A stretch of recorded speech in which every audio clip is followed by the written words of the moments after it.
खन्नौर के खंडवा रोड पर स्थित फार्म हाउस में घुसे तेंदुओं का रेस्क्यू नहीं हो पाया है।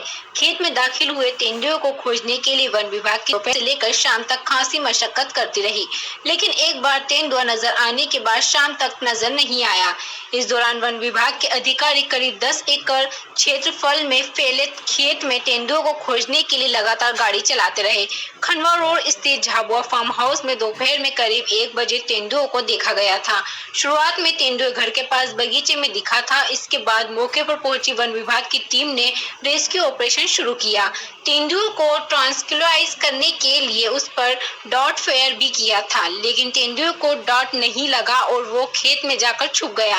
पहले वो खेत के छोटे वाले हिस्से में था, लेकिन बाद में तेंदुआ खेत के बड़े भाग में चला गया।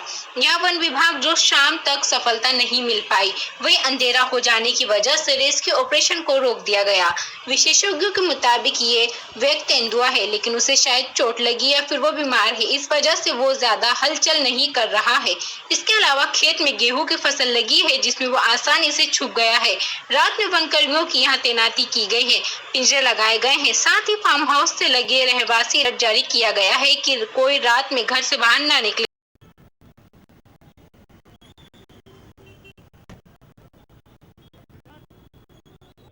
परेशानी हो रही है?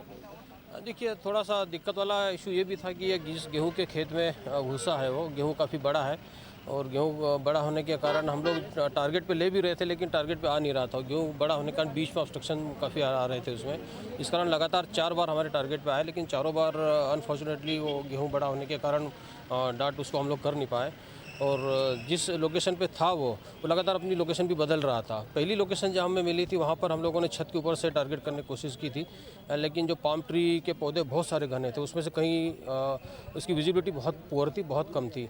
हमने किसी तरह से डंडे से, गन की बैरल से उसको हटाने की कोशिश की, लेकिन जैसे ही आहट आई, तुरंत वहाँ से अटैक करते हुए दूसरी तरफ निकल गया और गेहूँ के खेत में गया। तो उसका मूवमेंट है और जिस तरह से उसकी हरकत अभी नोटिस में, उससे लगता है कि कहीं ना कहीं उसके साथ फिजिकल प्रॉब्लम है, या तो कोई इंजरी भी हो सकती है उसको, या कोई सिकनेस हो सकती है उसको, या डिहाइड्रेशन भी हो सकता है उसको। और कहीं ना कहीं इस तरह की दिक्कत है, जब भी इसी एरिया में लगातार मूवमेंट कर रहा है। क्योंकि नहीं, रात का भी हम लोगों ने उसके लिए इंतजाम किया है। अभी हम लोग ट्रैप केज लगा रहे हैं और ट्रैप केज लगा के उसमें हम लोग एक, जिस तरह का हमारी जो प्रोसीजर रहता है, सेफ साइड में हम लोग एक बकरी का बच्चा उसमें रखेंगे ताकि वो भी सेफ रहे, आवाज़ करता रहे, उससे अट्रैक्ट होकर एनिमल अंदर आ जाए। तो ये अभी हम लोग एक उसको जो नेचुरल, जो हम लोग फॉरेस्ट डिपार्टमेंट और हम लोग जो रेस्क्यू ऑपरेशन में जनरली ट्रैप केज लगाने के दौरान करते हैं, वही व्यवस्था भी करेंगे। हो सकता है भूखा होने की वजह से वो ट्रैप केज में आके ट्रैप हो जाए। सर्च ऑपरेशन चल ही रहा है, लेकिन ऐसी कोई चीज़ नोटिस में नहीं है कि जिसके कारण हमारा फेल्योर नज़र में आए। क्योंकि घास, ये जो गेहूँ का खेत है काफ़ी बड़ा है और बड़ा होने के कारण उसको टारगेट पे लेना बहुत डिफ़िकल्ट हो रहा है। लगातार गाड़ियाँ भी हमारी मूवमेंट में रही उसमें, लेकिन गेहूँ के कारण ही दिक्कत आई है।